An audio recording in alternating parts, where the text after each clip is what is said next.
Yo, we locked in. It's due season. It's your boy Carl Anthony, and welcome to the Man Cave. Today, what I want to speak to y'all about is why some men tend to, let's say, duck from greatness. Why do some men tend to duck from greatness? One of the things that greatness actually requires is a level of fearlessness. It's very uncomfortable. You know how they say it's lonely at the top?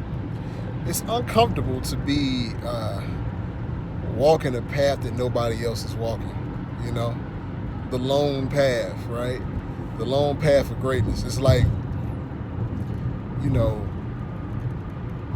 you reach a certain height, okay, everybody you go to grammar school and you go to high school. That's what everybody does, right? And then let's say, you grew up in an area where college is not that important. But you actually go to college, but you're like one of the only people that actually attends college. And, all your friends are back home and, you're by yourself. You're trying to meet new people. But you trudge along and end up graduating. And you find other like-minded people who are, in college just like you, may have the same story as you. Cool. Then you get out in the so-called real world and, you get into a career. Now it's like, okay, I got to actually look for a job or find something to do with my life that's going to require a new type of responsibility. I have to pay bills that I never paid before, have to get, to live on my own and buy food and learn how to cook and things like that. And so you're starting to go into uncharted territory, right? And you may not have been blessed to been, to acquire those type of skills over, the time of your earlier part of life.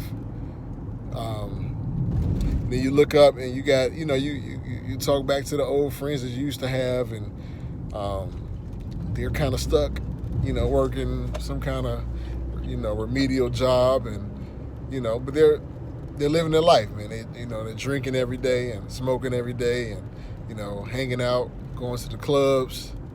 But you got to kind of go to sleep a little earlier than they do. You can only party on the weekends. You're starting to feel like that you don't belong.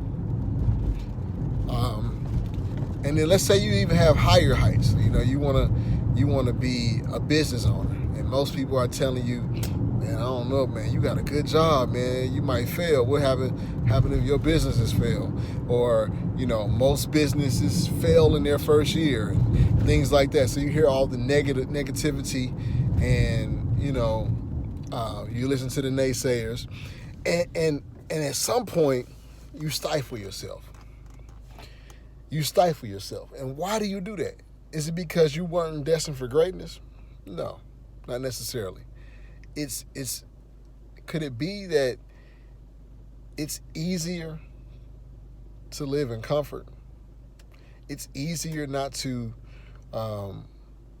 travel the road less traveled instead of, it's easier to, follow the crowd and do what everybody else is doing. That's the easy route. And sometimes we tend to hide in the background. We don't want to stand out and stick out. And, those are deficiencies that are in our brains that in order to get to the next level, you have to get past that. You got to be willing to be the lone wolf and trudge that path. And your friends are going to be calling you lames.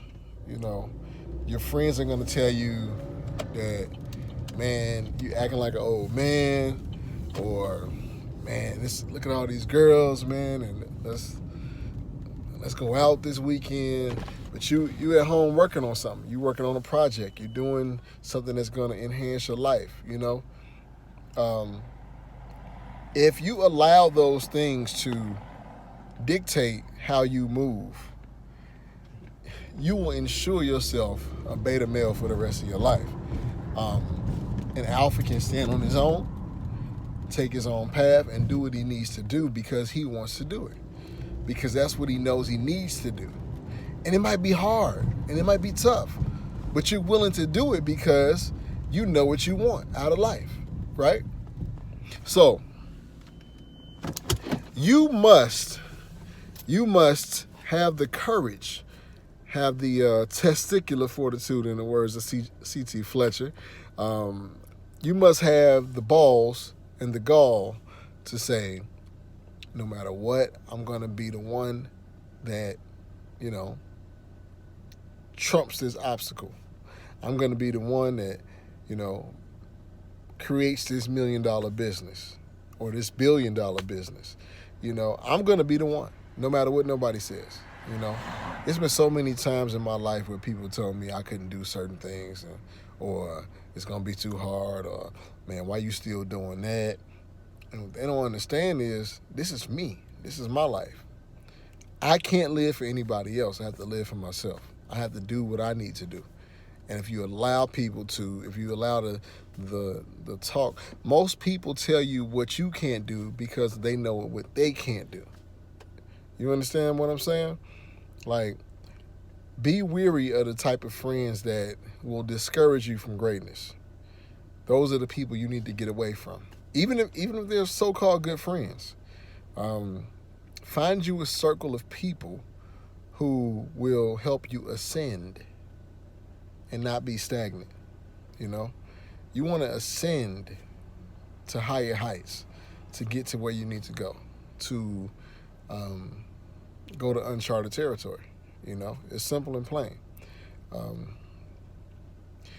You know, just take a look at your life, take some inventory, and think about, you know, all the things you've been told by other people, and look at their life and their levels of success or lack thereof. And ask yourself, do you want to do what they do? Or do you want to do what you believe you can do? Or what you know you can do? You know? Do you want to go after the quote-unquote impossible? Or do you want to play it safe? You know? In order to be a leader, in order to be alpha, you have to take chances. You got to take risk, you know, and not necessarily calculate risk. Sometimes you got to just take a dive and hope for the best.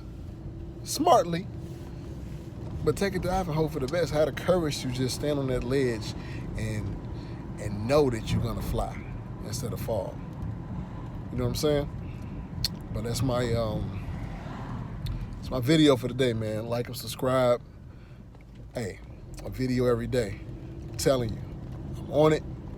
And see you tomorrow. Peace.